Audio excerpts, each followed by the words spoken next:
মৰমৰ ছাত্ৰ-ছাত্ৰীসকল আজিৰ ভিডিঅ'টোৰ জৰিয়তে তোমালোকৰ কাৰণে লৈ অনা হৈছে ক্লাছ 9ৰ ইলেক্টিভ পেপাৰ হেল্থ কেয়াৰ পেপাৰখনৰ পাৰ্ট নম্বৰ এৰ যেটো পাৰ্ট আছে কমিউনিকেশ্যন স্কিল এমপ্লয়াবিলিটি স্কিলৰ ভাগ কমিউনিকেশ্যন স্কিল যোগাযোগ দক্ষতা এই পাঠটোত হ'ব পৰা কিছুমান মাল্টিপল চইচ কুৱেশ্যনৰ প্ৰশ্নৰ উত্তৰ পৰীক্ষাত আহিব পৰা গতিকে তোমালোকে ভিডিঅ'টো ভালদৰে চাবা আৰু ভিডিঅ'টো ভাল লাগিলে লাইক কমেন্ট আৰু শ্বেয়াৰ কৰিবা আৰু চেনেলটো সাবস্ক্ৰাইব কৰিবলৈ নাপাহৰিবা গতিকে এতিয়া আহাচোন আমি প্ৰথম প্ৰশ্নটো চাও প্ৰথম প্ৰশ্নটো আছিল যে নিম্নলিখিত কোনটো যোগাযোগ প্ৰক্ৰিয়া চক্ৰৰ ভিতৰত যোগাযোগৰ উপাদান নহয় ইয়াতে অপশন আছিলে কোনটো নহয় হেতু সুধিছে দে ইয়াতে অপশন আছিলে চেনেল প্ৰাপ্তকৰ্তা প্ৰেৰক আৰু সময় আমি যদি চাও চেনেল মাধ্যমটো লাগিব প্ৰাপ্তকৰ্তা লাগিব হয়নে যেটো ৰিসিভাৰ প্ৰেৰক যেটো সেন্ডাৰ সময় এতিয়া সময়টো আমাৰ যোগাযোগ প্ৰক্ৰিয়া চক্ৰৰ ভিতৰত নপৰে গতিকে শুদ্ধ উত্তৰটো কি হ'ব আমাৰ প্ৰেৰক শুদ্ধ উত্তৰটো হ'ব আমাৰ সময়টো হ'ব এতিয়া নেক্সট প্ৰশ্নটো যে আপুনি কামৰ ছুটিৰ বাবে আবেদন কৰিব লাগে আপুনি যোগাযোগৰ কোনটো পদ্ধতি ব্যৱহাৰ কৰিব যে ছুটি আবেদন কৰিবলৈ হলে আমি কোনটো পদ্ধতি ব্যৱহাৰ কৰিম অপচন আছিল ইমেইল পোষ্টাৰ নিউজলেটাৰ ব্লগ তো উত্তৰটো হ'ব আমাৰ শুদ্ধ উত্তৰটো ইমেইল আমি ইমেইল কৰিম এতিয়া থাৰ্ড নম্বৰ কোৱেশ্চনটো যে কোন কাৰ্যৰ দ্বাৰা প্ৰেৰকে তেওঁলোকৰ বাৰ্তা প্ৰেৰণ কৰিব পাৰে যে কিহৰ জৰিয়তে নিজৰ বাৰ্তা প্ৰেৰণ কৰিব পাৰে উত্তৰ আছে অপচন কেইটা ভংগী কোৱা পঢ়া লিখনি উত্তৰটো কি হ'ব পঢ়া বা ৰিডিঙৰ জৰিয়তে কি হ'ব এজন ব্যক্তিয়ে নিজৰ বাৰ্তা প্ৰেৰণ কৰিব পাৰিব তো এইটো হৈছে 3 নম্বৰ উত্তৰ গ এতিয়া আহিল 4 নম্বৰ প্ৰশ্নটো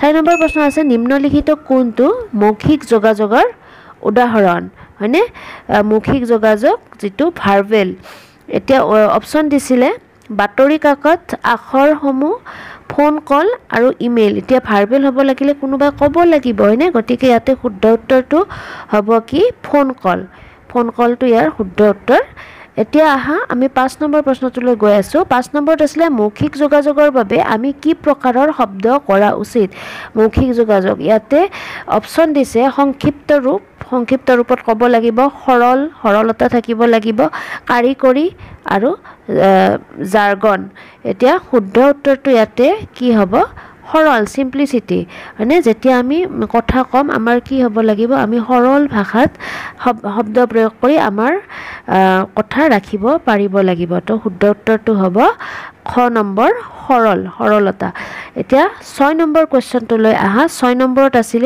যে এইবোৰৰ কোনটো এটা ইতিবাচক বা ভাল মুখৰ অভিব্যক্তি তো ইয়াতে অপশন আছে মনোযোগ দিয়তে ভ্ৰুকুটি কৰা চকুৰ সম্পৰ্ক বজাই ৰখা নিৰন্তৰ হাঁহি থকা আৰু আপোনাৰ চকু ঘূৰাই থকা মানে নিজৰ চকু ঘূৰাই থকা উত্তৰটো কি হ'ব আমাৰ চকুৰ সম্পৰ্ক বজাই ৰখা যেতিয়া আমি কথা পাতিম তেতিয়া আমি আই কন্টেক্টটো কৰিব লাগে হয়নে এইটো হৈছে শুদ্ধ উত্তৰ এতিয়া নেক্সট কোৱেশ্চনটো আছিল যে পোন শৰীৰৰ ভংগীয়ে কি প্ৰকাশ কৰে বা দেখুৱায় যে যেতিয়া আমি পোন শৰীৰৰ ভংগী যেটো আমাৰ ভংগী দিও হয়নে হেতু কি দেখুৱায় অপচনত আছিল গৌৰৱ পেছাদাৰিত্ব আত্মবিশ্বাস আৰু নম্ৰতা তো আমি শুদ্ধ উত্তৰটো কি হ'ব ইয়াতে আত্মবিশ্বাসটো হ'ব শুদ্ধ উত্তৰ তাৰ পিছত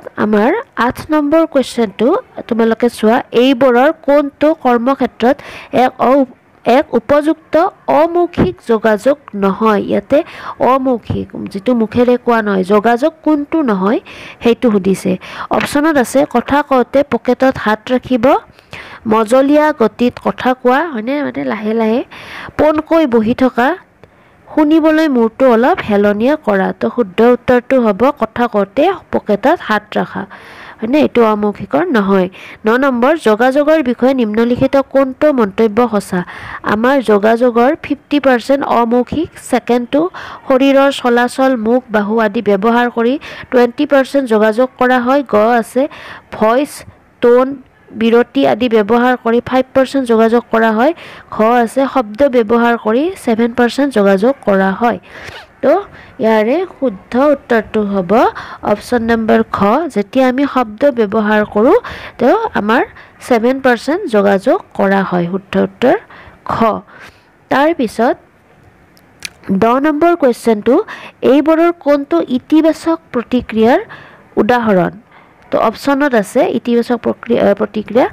উৎকৃষ্ট, আপোনাৰ কাম উন্নত হৈছে। বি নম্বৰ, মই প্ৰকল্পটোৰ প্ৰতি আপোনাৰ সমৰ্পণ লক্ষ্য কৰিছিলোঁ। গ নম্বৰ, আপুনি সদায় ইয়াক ভুল ধৰণে কৰি থাকে। খ নম্বৰৰ ওপৰৰ সকলোবোৰ। তো উত্তৰ কি হ'ব? ওপৰৰ সকলোবোৰ। গোটেইকেইটাই ইয়াতে উদাহৰণ হ'ব, হয়নে? নিজৰ কাম উন্নত কৰিব লাগিব, হয়নে? নিজৰ সমৰ্পণ লাগিব, হয়নে? এইকেইটা হৈছে আমাৰ অপশ্যন। তাৰপিছত আমাৰ 11 নম্বৰ আছিলে এইবোৰৰ কোনটো নেতিবাচক প্ৰতিক্ৰিয়াৰ উদাহৰণ? এইবাৰ নেতিবাচক।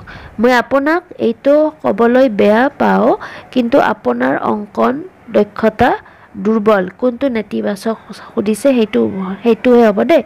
খ নম্বৰটো, আপুনি নিশ্চিতভাৱে আপোনাৰ অংকন উন্নতি কৰিব পাৰে, হয়নে? এইটোতো নহয়, এইটো ইতিবাচক। এইবোৰ ভাল অংকন, কিন্তু আপুনি অধিক ভাল কৰিব পাৰে। এইটো এটা পজিটিভ চাইন। আৰু খ নম্বৰ, ওপৰৰ কোনোটোৱে নহয়। গতিকে ইয়াতে শুদ্ধ উত্তৰ হ'ব অপশ্যন নম্বৰ ক। মই আপোনাক এইটো কৰিবলৈ বেয়া পাওঁ যে আপুনি আপোনাৰ অংকন দক্ষতা দুৰ্বল। ঠিক আছে। নেক্সট আহিলে নিম্নলিখিত কোনটো ভাল প্ৰতিক্ৰিয়াৰ এক কাৰ্যকৰী উপাদান? ভাল প্ৰতিক্ৰিয়াৰ অপশ্যন ক বিতং আৰু সময় সাপেক্ষ। ছেকেণ্ডটো পৰোক্ষ। গ নম্বৰটো নিৰ্দিষ্ট। খ নম্বৰটো মতামত আধাৰিত। গতিকে ইয়াতে শুদ্ধ উত্তৰটো হ'ব অপশ্যন নম্বৰ গ নিৰ্দিষ্ট। যে কোনটো ভাল প্ৰতিক্ৰিয়াৰ উদাহৰণ? যে আমি যেতিয়া কওঁ আমি নিৰ্দিষ্ট হ'ব লাগিব, হয়নে? স্পষ্ট হ'ব লাগিব। গতিকে শুদ্ধ অপশ্যনটো হৈছে অপশ্যন নম্বৰ গ নিৰ্দিষ্ট। ঠিক আছে। এইবাৰ আমাৰ 13 নম্বৰ কুৱেশ্যনটোলৈ গৈ আছোঁ। 13 নম্বৰত আছে এইবোৰৰ কোনটো সাধাৰণ যোগাযোগৰ বাধা নহয়? সাধাৰণ যোগাযোগৰ বাধা অপশ্যনত আছে ভাষিক বাধা, আন্তঃব্যক্তিগত বাধা, বিত্তীয় বাধা আৰু সাংগঠনিক বাধা। তো কোনটো নহয় সেইটোহে সুধিছে দেই।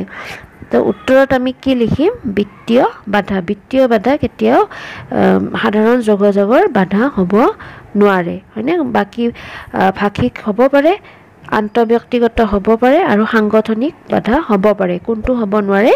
অপশ্যন নম্বৰ গ বিত্তীয় বাধা। ঠিক আছে। নেক্সট আমাৰ আহিল প্ৰতিক্ৰিয়া কি? প্ৰতিক্ৰিয়া কাক বোলে, হয়নে?